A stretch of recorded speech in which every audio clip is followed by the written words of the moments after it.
At 6 a.m., a woman's frantic pounding on my door shattered the stillness of Oak Ridge Hills, her phone flashing 911 as she shrieked that my wife was a criminal trespasser for moving into our own home, her voice slicing through the frosty Pineview County, Arizona air like a siren. I stood in my bathrobe, coffee mug steaming in the chill, staring at Marjorie Vance, the HOA dictator of Cedar Grove, her face red with rage as she demanded police arrest Lila for parking her Toyota in our driveway, its tires still warm from her overnight ER shift. Neighbors peeked through curtains as Marjorie's tirade echoed off the frost-covered pavement. But 20 minutes later, she'd be clutching legal papers with her name on them, her empire crumbling like dry desert sand under a monsoon. I'm Nathan Brooks, a 45-year-old factory supervisor, the kind of guy who pays bills early, keeps his lawn trimmed to the exact HOA-required half-inch, and avoids neighborhood drama. 3 years ago, I bought our house in Cedar Grove for $310,000, a quiet middle-class enclave with a $200 monthly HOA fee for landscaping, a community pool, and streetlights that mostly work. 6 months ago, I married Lila, a 38-year-old ER nurse whose steady hands save lives daily, from heart attack victims to kids with broken bones. Her move-in day sparked chaos when Marjorie, a 60-year-old retired tax assessor with a corner mansion, plastic-perfect rose beds, and a lavender perfume that hit like a chemical warning, stormed over, clipboard poised like a weapon. She cited overnight parking violations for Lila's Toyota, claiming multiple vehicles needed board approval, and commercial equipment for Lila's medical bag, stethoscope for kits, and bandages visible through the window. Tools that restart hearts. I showed our marriage certificate and deed, both listing Lila as co-owner, the ink barely dry from our courthouse wedding, but Marjorie slapped a $175 fine on the windshield, sneering, "Rules are rules," her heels clicking like a countdown to war as she strutted back to her pristine domain.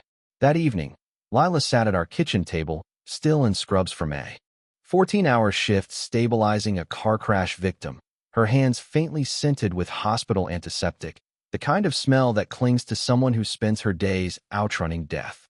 "Maybe we should just pay the fine," she said, her voice soft with exhaustion, her brown eyes shadowed with worry.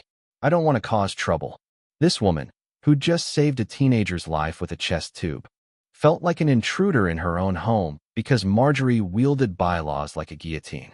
I took her hand, feeling the calluses from years of suturing wounds, and vowed, "We're not letting her run us out." 3 days later, a county inspector knocked, citing an illegal boarding house based on an anonymous tip. He toured our modest 2-bedroom home. I'd Lila's medical bag by the door. And sighed, "Someone's wasting my time." He left, shaking his head, his clipboard blank. Then Lila got a call from her hospital. Someone claimed she was misusing medical equipment, a baseless accusation her supervisor, Dr. Clara Hayes, dismissed, knowing Lila's record was spotless, with commendations for saving a toddler from anaphylaxis. But the call shook Lila, her hands trembling as she recounted it, her usual calm fraying like worn thread. Anonymous notes started appearing, printed on Marjorie's cream stationery, the kind she used for official HOA notices. "Keep our streets family-friendly," under our windshield wiper, then some "don't belong" stuffed in our mailbox, each word a jab at Lila's existence. The final straw came when Lila found her Toyota keyed. A long scratch down the driver's side, the raw metal gleaming like a fresh wound in the morning sun. My blood boiled, and I dove into the 50-page HOA bylaws, highlighter in hand, fueled by black coffee and a rage that burned hotter than the Arizona summer. My dad's old advice echoed, "Know the rules better than the rule makers." I found Marjorie's violations, her 7-foot backyard fence, when bylaws capped at 6 feet, measured with my tape measure under the moonlight, and an unpermitted $18,000 composite deck, its polished boards glowing under her patio lights like a monument to her arrogance. The bylaws demanded equitable enforcement. Her selective attacks on us were illegal, a crack in her armor I could pry open. I filed formal complaints with photos of her fence and deck, citing the consistency clause, and demanded an emergency board meeting. My email to the HOA board CC'd to every resident I could track down. Marjorie retaliated like a cornered animal, hiring a private investigator whose camera lens glinted across the street, tailing Lila to the hospital, his cigarette smoke trailing her like a cheap noir villain. She filed a zoning complaint, claiming we ran an illegal medical practice from our living room. But inspectors found nothing, their clean reports stacking up like bricks for our counterattack. Then came her $800 security assessment on every household, a blatant retaliation that had neighbors blowing up my phone, furious at the surprise bill. Ed Turner, a 68-year-old retired CPA who'd lived in Cedar Grove for 20 years, poured me coffee that smelled of roasted defiance and shared stories of Marjorie's past fines. $150 for his visible backyard grill, $200 for his grandson's skateboard ramp, $100 for a non-compliant mailbox color. She's a petty queen running a fiefdom, he said, his eyes sharp with the glee of someone ready to fight. I requested 3 years of HOA financials, a right Marjorie couldn't legally block, and struck gold. $52,000 paid to Vance Landscaping LLC, her husband Harold's company, with no competitive bids or board approval, a textbook case of self-dealing fraud. Ed's spreadsheets, meticulously crafted over late-night whiskey, showed payments spiked after resident complaints, a $9,000 emergency tree removal after Ed questioned a fine, a $12,000 sprinkler overhaul when a neighbor challenged her parking rules. It was retaliation, funded by our dues. Each dollar a betrayal of the community she claimed to protect. Marjorie went nuclear, filing a complaint with Lila's hospital, claiming she was mentally unstable and unfit to treat patients, citing neighborhood disputes as evidence. Dr. Clara Hayes, who'd seen Lila save a heart attack victim with seconds to spare, laughed it off, but the attack left Lila sleepless, her blood pressure spiking to 140/90, a number she recited with clinical detachment but eyes full of fear. Our security cameras caught Marjorie's ally, Nolan, spray-painting liar, on our garage at 2 a.m., his hooded figure betrayed by Harold's pickup truck in the frame, its license plate clear. Under our floodlights. Marjorie's next move was a false 911 call, claiming Lila threatened her with bodily harm, but medics found her vitals normal, her story shifting like sand, adding another false report to her rap sheet. She flooded county agencies with complaints, fire hazards from our barbecue, wildlife violations for a bird feeder, even groundwater contamination from Lila's medical waste. Every inspection came back clean, each report a brick in our harassment case, proving Marjorie's campaign was personal. Ed rallied neighbors, sharing the $52,000 theft at mailbox chats and barbecues, his voice carrying the weight of a man who'd audited corporations for decades. Lila turned our dining room into a war room, her nursing precision organizing evidence into color-coded timelines, each incident cross-referenced like a patient chart tracking a terminal disease. In the ER, we call this pattern recognition, she said, her marker squeaking as she highlighted Marjorie's fraud spikes. Neighbor Clara, a retired teacher, joined us, her outrage fueled by a $250 fine for her unapproved garden gnomes, 3 ceramic turtles her grandkids gave her for Christmas. She's a dictator with a measuring tape, Clara said, her coffee mug trembling with anger. Marjorie's desperation peaked when she sent a neighborhood flyer, printed on her signature cream stationery, accusing certain residents of spreading malicious lies to destroy Cedar Grove's peaceful standards.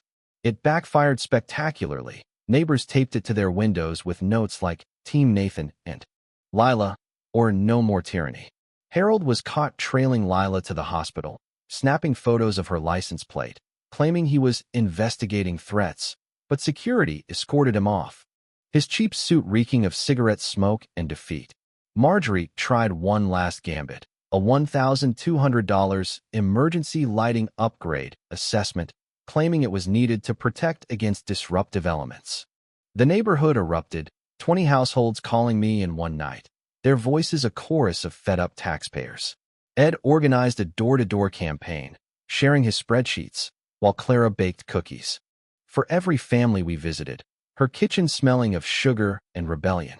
By Sunday, 28 of 31 households pledged to attend the emergency meeting, their signatures on a petition to oust Marjorie like a declaration of war. The Cedar Grove Community Center buzzed with tension at the meeting. 28 households crammed under flickering fluorescents, the air heavy with burnt coffee and righteous fury.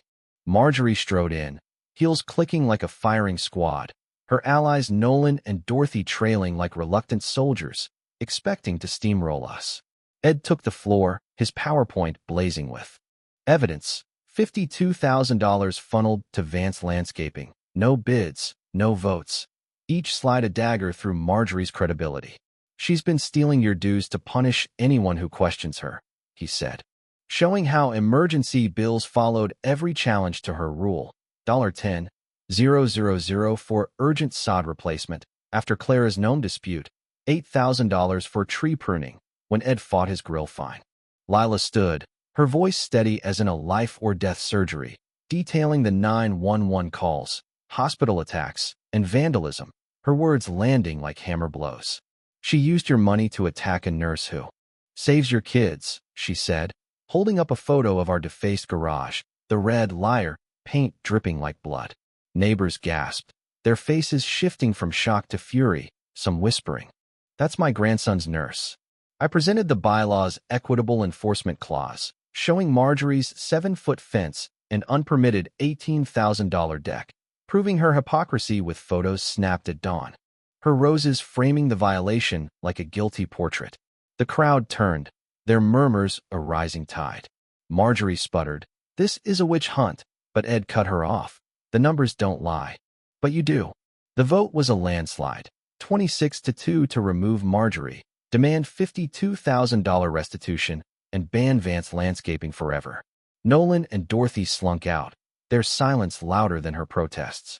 The room erupting in applause as Marjorie stormed off, her heels echoing like a retreating army. The next morning, Marjorie pounded on our door at 6 a.m., waving a flimsy injunction, her voice shrill with desperation, claiming we'd defamed her. Lila, fresh from a shift saving a heart attack patient, handed her a legal envelope, her hands steady as steel, a $60,000 lien for fraud, harassment, false reports, and federal property damage. Our cameras caught Marjorie smashing our mailbox at 3 a.m., her sedan's plate clear under our floodlights, the bat in her hand glinting like evidence.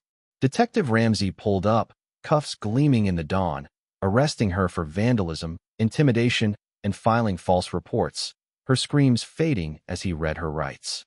Neighbors spilled onto their lawns, coffee mugs in hand, clapping like it was a 4th of July finale. Clara's cheer the loudest as Marjorie's patrol car vanished. Marjorie pleaded guilty to reduced charges, paid $60,000 in restitution, and sold her mansion, fleeing Cedar Grove like a dethroned monarch, her roses left to wilt. Harold dissolved Vance Landscaping, taking a job 2 counties away, his tail between his legs. Ed took over the HOA, slashing fees to $100, implementing monthly transparency reports with receipts for every dollar spent. The recovered $60,000 funded a $25,000 accessible playground, Lila's nursing scholarship for local students, and a community garden where Clara's turtles now stand proud. Property values soared 15%, and barbecue nights hum with laughter, kids swinging where Marjorie's lies once festered. Lila's stress headaches vanished, her smile back as she teaches kids CPR at the community center, her antiseptic scent now mixed with hope. Cedar Grove became a beacon, with news outlets covering our story, inspiring state laws for HOA audits, dubbed the Vance Prevention Act. My coffee tastes sweeter under starlit skies, Lila's hand in mine, but a question lingers. Did we crush a tyrant or ignite a vendetta? Was Marjorie a scheming crook or a desperate dreamer undone by her own greed? Share your HOA horror below. Did we deliver justice or go too far? Drop your story, spark a debate, and join the fight against petty tyrants stealing our peace.